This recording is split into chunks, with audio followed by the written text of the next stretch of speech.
Denis Péchanski, bonjour. Bonjour.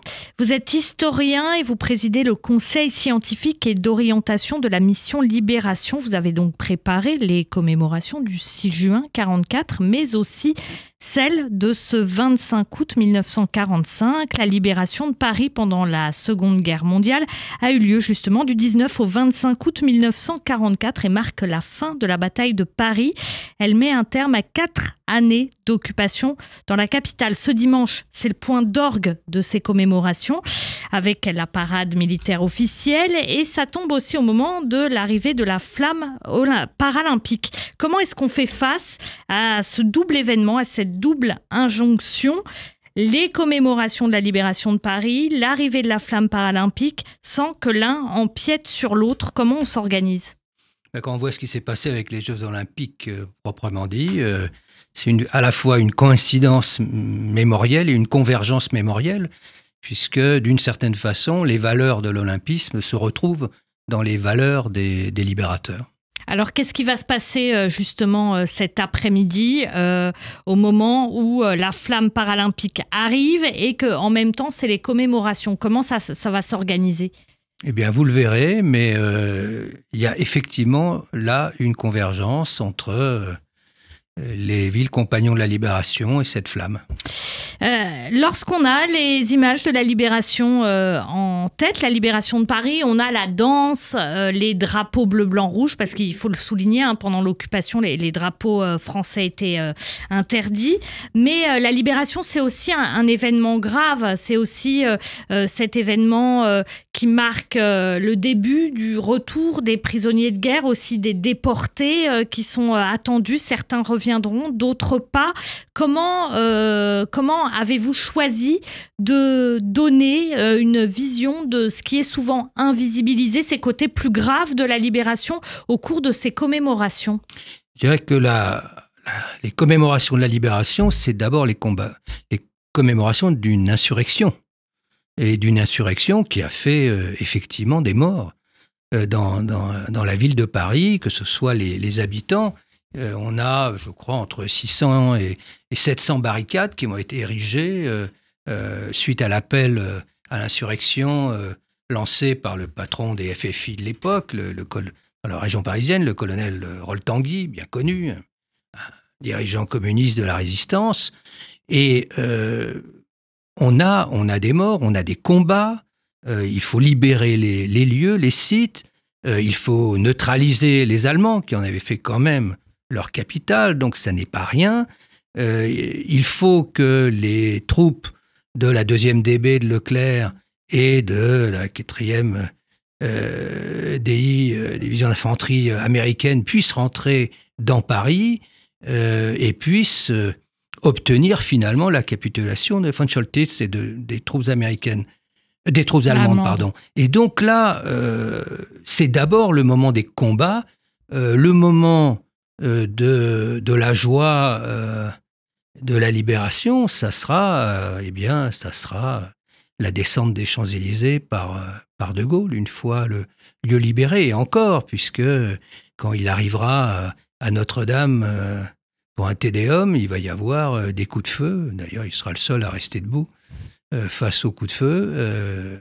Et c'était assez spectaculaire. Et donc, oui, on est encore dans le combat et effectivement, on est dans la question qui n'est pas encore posée du retour des déportés, puisque ça se posera au printemps 1945, mais les dernières semaines, le 31 juillet 1944, c'est le dernier grand convoi qui part de Drancy. Il y a 1300 juifs qui partent de Drancy, dont plusieurs centaines d'enfants et de nourrissons. Le 15 août, vous avez le dernier convoi de politiques, hommes et femmes, qui partent de la gare de Pantin. Vous avez les massacres de la cascade du bois de Boulogne et du fort de Romainville. Donc on est vraiment dans le temps de l'oppression. Et face à cela, on a les combattants, y compris les policiers qui avaient mené, on le sait, quand même, étaient au premier rang de la répression et de la persécution pendant la guerre, se sont mis en grève à partir du 10 avril et vont occuper, à partir du 19, à la demande de Roll, vont occuper la préfecture de police. Est-ce qu'on peut parler de ce qui a été décisif justement dans la libération de Paris? Il y a toujours dans des batailles plusieurs éléments qui se mettent en place pour converger vers un élément décisif. Quel est-il? L'élément décisif, c'est l'accord d'Eisenhower, finalement. Parce qu'il est venu tardivement, il est venu le 22 août, pour changer la stratégie militaire.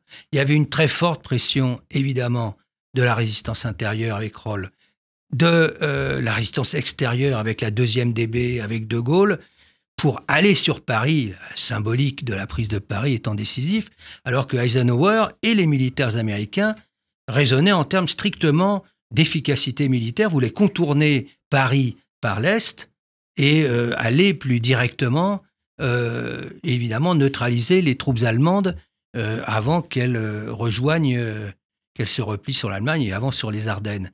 Et finalement, il a été convaincu de la nécessité à la fois de donner le feu vert au départ de la 2e DB, soit dit en passant, Leclerc avait décidé de désobéir et d'aller sur Paris avec l'accord de Gaulle. Mais là, il donne le feu vert et puis après, dans la foulée, il va envoyer la 4e DI. Donc le moment tournant, il est là.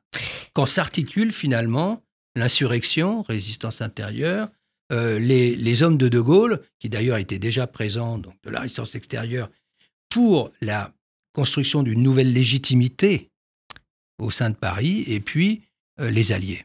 Faire tomber Paris, peut-être qu'au niveau stratégique, ça aurait pu être contourné, mais dans une guerre, il y a aussi les symboliques qui sont fortes.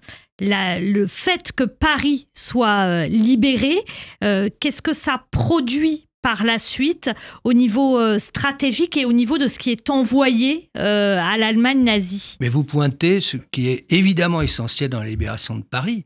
Quand on apprend que Paris est libéré, mais c'est la fête partout, y compris dans les camps et les prisons, sous contrôle allemand.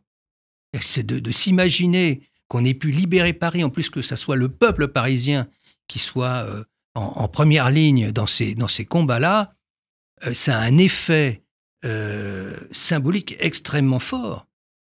D'autant plus que von Choltitz n'a pas pu appliquer les ordres d'Hitler, parce qu'on pensait le mythe le présente comme un grand humaniste, mais enfin, en l'occurrence, il a surtout été contraint de ne pas le faire, de faire sauter les grands monuments de la ville. Donc on a sauvé la ville et on l'a libérée. En même temps, c'était le symbole de la libération, avant même que les Allemands aient capitulé en mai 1945. Dernière question, on l'a compris, hein, vous voulez faire durer le suspense et qu'on attende cette journée de dimanche pour voir ce qui va se passer, mais ces commémorations, c'est pas que cette journée de dimanche, hein, elles ont commencé le 19 août. Alors, il y a eu plusieurs événements, notamment l'ouverture d'un musée. Vous pensez à quel musée? Il y a eu un musée, le musée de la Libération. Alors, non, il est ouvert depuis longtemps.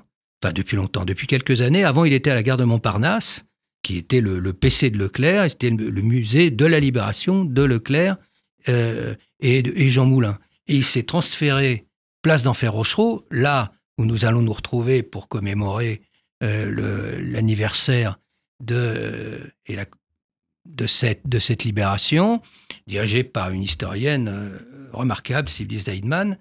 Et oui, c'est un site qu'il faut visiter. Je conseille vivement parce que non seulement on a les objets, les archives, et puis on a le PC de Roll-Tanguy quelques dizaines de mètres en dessous. Merci beaucoup Denis Péchanski d'avoir été avec nous en ce dimanche matin sur Radio J, historien, et vous avez présidé le Conseil scientifique et d'orientation de la mission Libération. Merci beaucoup. Merci à vous.